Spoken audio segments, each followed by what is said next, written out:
Yeah, most people do. It is like the movies. Yeah. Yeah. Well, there's been so many movies that have kind of glamorized the way it is, and so anyway, I'm in Kansas City. It's great to meet you. Thank you for taking a minute out today. I appreciate it. Yeah, no, thank you. So you have a very interesting story, and I want to begin our journey into that story by asking you, 4 years ago, we had no idea what this pandemic was going to do, how long it was going to last, what were the lasting effects. But now that we're kind of in the quote unquote post-pandemic era, how did you get through it and how did it change you? So during the pandemic, right? It's like, you know, when they tell you you can't leave your home, it's when I'm used to working from home. I've always worked from home, been being an entrepreneur. But when somebody tells you you can't leave your home, you want to leave your home even more. Yeah. So, but the first thing I did was I built a home gym, bought a Peloton, was fighting for weights, ordering on Amazon. Everybody started going crazy. So I made sure that I stayed healthy during the pandemic instead of, most people gained weight, turned to alcohol, drugs, all that kind of fell off the wagon. Um, but fortunate for me, I was heavily involved in the affiliate marketing industry. So I did very well during that time because everybody was home doing online shopping. So, and I kind of steered away now after that and kind of just focus more on my consulting and my health coaching and wellness and stuff like that. So here in 2024, if I put you in front of a bunch of third grade students at career day and one of the kids says, "Hey, what do you do for a living?" What's your answer? I help men and women uh, lose weight and stay fit the healthy way while also building their business online. So it's tying in the whole mindset aspect with the physical fitness aspect as well and the So, wellness. yeah, for sure. So, what did you want to be when you were a kid? What was your dream? I actually wanted to have my own sneaker line. That was my first dream, yeah, because I'm obsessed with sneakers. So, Okay. yeah. Okay. Did you ever try to do any of that? Any No, that is something though that's definitely pending, and I will one day do that because that is a dream of mine to have my own apparel line and especially sneakers. Yeah. My son, he's on the spectrum. He's 19 and he constantly stops people and gets pictures of their shoes or gets a link. I mean, he is totally, I So always he's think, obsessed, oh right? man, there's got to be some level of this that could potentially become something. Um, so Absolutely. I'm curious, take me back to the beginnings of your life. I know you had, you started your life one way, it's evolved into a brand new entity now. So take me back to the beginnings where you were born and raised and how you evolved into this place, what you've learned through your time of becoming the CEO that's health conscious now. Okay. So to make a very long story short, I did born and raised in Miami. My mother's Cuban, my father's from New York. He was brought up Jewish, my mother was brought up Christian, so we weren't really brought up in any certain type of religion. Um, had a great childhood, and then around the age of, I dropped out of high school at 16, and then around 17, that's when I got involved in the exotic dancing world. My girlfriend at the time was like, "Hey, you have the body, you should just go do it." She was bartending, and so I was like, "Screw it, let me go do it." What I needed to make at the time was like a few $1,000 or whatever. So it turned into a weekend of my plan for dancing, ended up being like 5 years on and off. And then that me falling into that lifestyle of drugs, alcohol, late nights. But I was going to college for radiology, and I was able to pay my way through that. And then eventually, thank God, I found my way to the health and wellness world. And around, it must have been like 23, 24, I finally exited that world for good. And I've been on this path since then and never looked back. Yeah. That has to be such a rough world. I mean, I just can't even imagine, because I think there's probably the mentality is I'm going to go in, it's short term, I got enough defenses, I'm not going to get sucked in, I'm going to get out. But there just seems like there's such an undertow that goes into that level of living. Yeah. Well, it's so easy to get sucked into, right? Because you get used to the money. And Yeah. then at that age, I didn't really have any guidance financially. So, you would work, go blow the money, and then be like, oh, I'll make it again. I hate to say, but it is a stripper mentality, right? It's like you blow it, like, oh, I'll go to work tonight and then I'll make it. And then eventually, as I got older, I knew I wanted to have my own business. And then, so I went from that. And then I had my first brick and mortar store, which was like a sex store, an adult toy store with a smoke shop combined. And then I started then I went from that into the online world and then manufacturing and developing my own supplements as well. But that's kind of how it all started. And I used to be ashamed to share that story because I always felt like people would judge, oh, you used to be a stripper, this and that. But I definitely learned a lot through the process, and it's made me a better person today because of everything that I went through. And I'm also able to help other dancers as well who are trying to get out of it. That's the It's thing. hard to get out of. Yeah. That's the thing too, is that you're a beacon for people that are trying to get out. But I guess that would make sense. The psychology of all of it is that you're spending this money, but you're watching all of the clientele do the same thing. It's instant gratification, So you know what I'm saying? So you're stuck in this whole mentality, and it's feeding off of this thing that no one really wants to do, but they do it because the id needs to be satisfied. It is an instant gratification, and that's the world we live in now, right? Like, what do we do if they took away Amazon, right? I mean, I even think about the internet and power grids and when they talk about what would really get to the heart of people, because I think about, I'm 51, I grew up in the 80s. If the pandemic would have happened then, we would have had no connectivity. There would have been one phone with maybe a party line that would be traipsing through the house and somebody would be on it and you really wouldn't feel connected. There would be no email, but we tend to be totally connected right now. Um, in a whole different way. So, and it is instant gratification. So, Yeah. let me ask you this. You've obviously needed in your life to have good inspirations or good heroes. Who has that been for you? Oh, so many. Yeah, Who I've been, following for like the last 2 years, who's had a huge impact, I would have to say is Alex Hormozy. yeah. Do you know who he is? Oh, yeah, yeah, Yeah, that guy's a beast. So yeah. much respect for him. I love what he's doing. Russell Brunson, co-founder of ClickFunnels. I've always followed Tony Robbins. I have like a crazy bookshelf with all these books, personal development. But I have to say, like the most impactful ones right now would be Alex Hormozy for sure. I've been obsessed with him.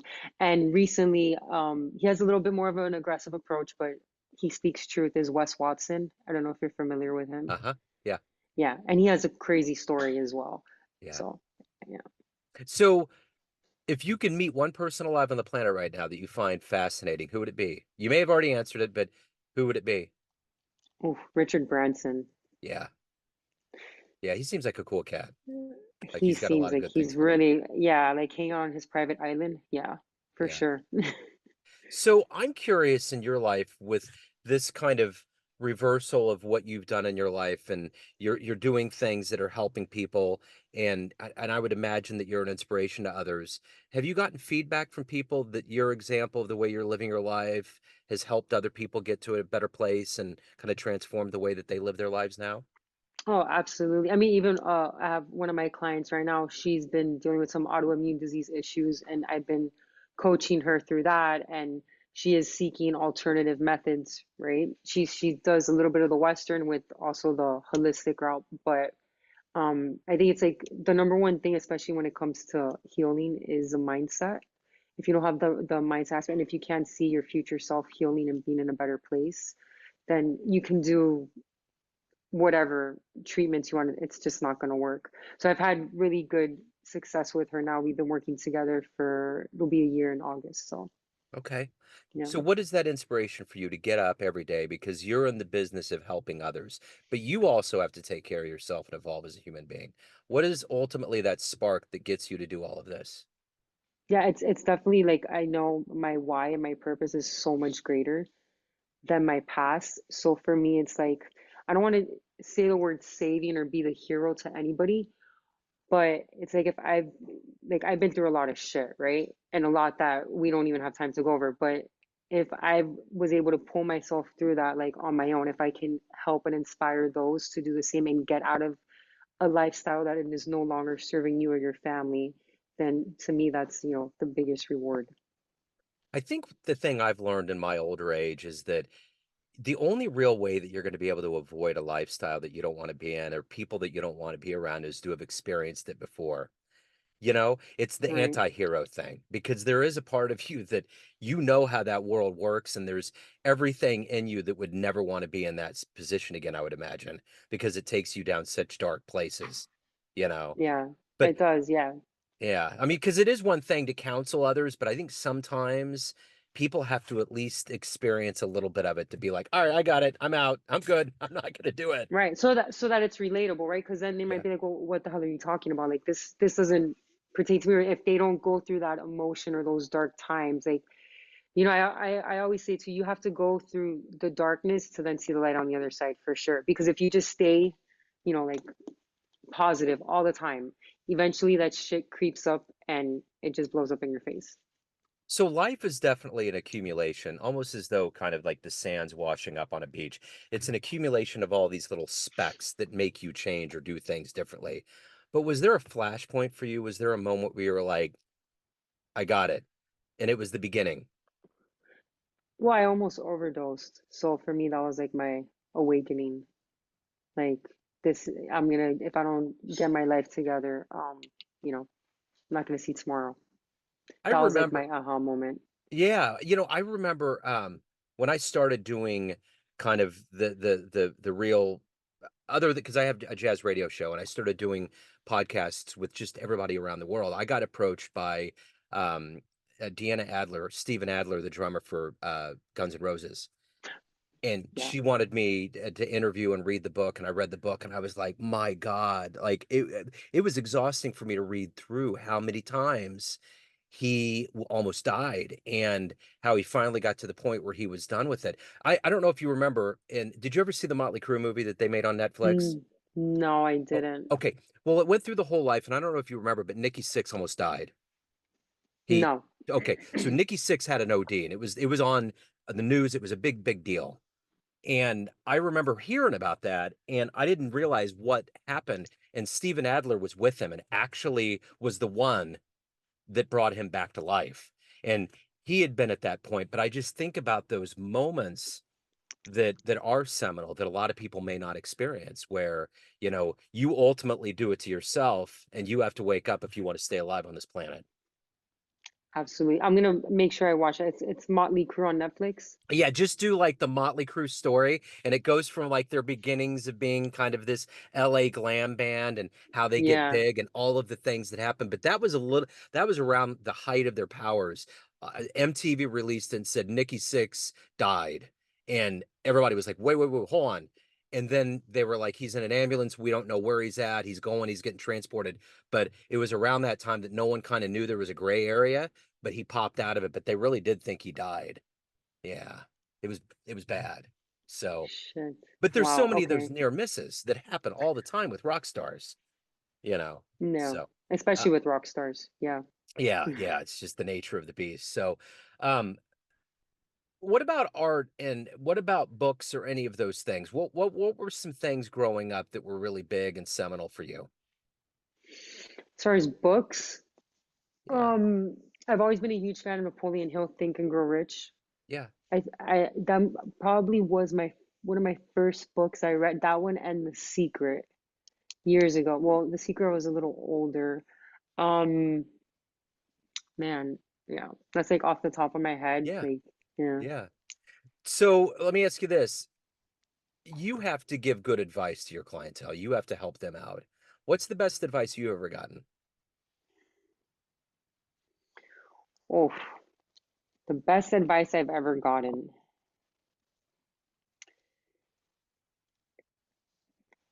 probably would be even when you're scared, just you got to do it anyway, no matter Yeah, what. Just fucking do it yeah. because yeah, You just got it's to. better to fail and perfectly than to never.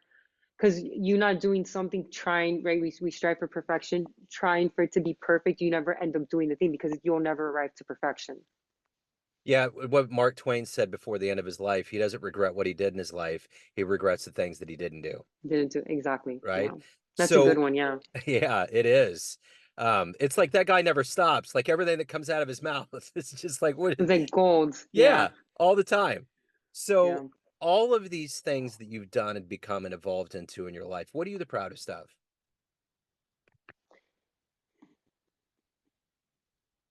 What am I the proudest of? Wow.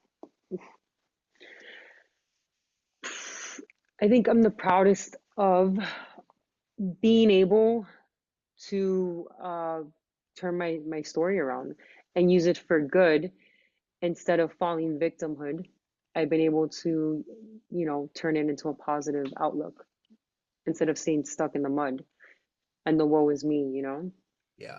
And yeah, that took a little bit for me to do, but and also being able to, because this is something very hard. I feel like most people can relate to this, having the ability to forgive others. Yeah. That's That's huge. powerful. Because when you hold on, you're just entrapped, like it's entrapment for yourself. So for me, it's like being able to forgive, which took years, um, to forgive people who have done very bad things to me, and just being able to finally like let that go. That Yeah. I think that's been one of like my biggest accomplishments. Because that's very freeing when you can get to that point. Yeah. So if anyone out there's riding the line and they need some help and they're thinking about reaching out to you, but they're not quite sure if they should or not, what would you say to them to go ahead and do it and just reach out and make the call or contact you? Oh, they can just go. I'm right now. I'm revamping myself, but they can go to justbaf.com, just BAF, which are my initials.com, and they can contact me there.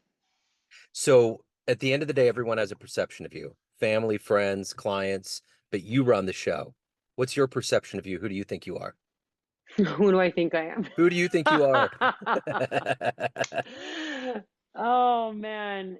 I think I'm this brilliant badass who's has the capabilities of figuring shit out because that's what I do. I just have this gift where I've been thrown so many obstacles and I'm just like, my motto in life has always been, oh, I'll figure it out, I'll figure it out. Yeah. Not knowing exactly how. And my dad would always make fun of me, he's like, oh, how are you doing this, Britt? How are you doing? I'm like, I'll figure it out, I'll figure it out. And then he's like, do you ever know like how you're gonna figure it out? I'm like, no. But I end up, when you put that out to the universe, God, whatever you believe in, um, you figure it out. Yeah, And it works in your favor. Yeah. absolutely. So what do you like the best about living in Miami? The weather Yeah, and the I figured. beaches. Yeah. Yeah. Yeah. I got to get down there sometime. It's great to meet you. Thank you for the work you're doing. Thank you Yeah. for your story. Keep Thank doing the good you. work.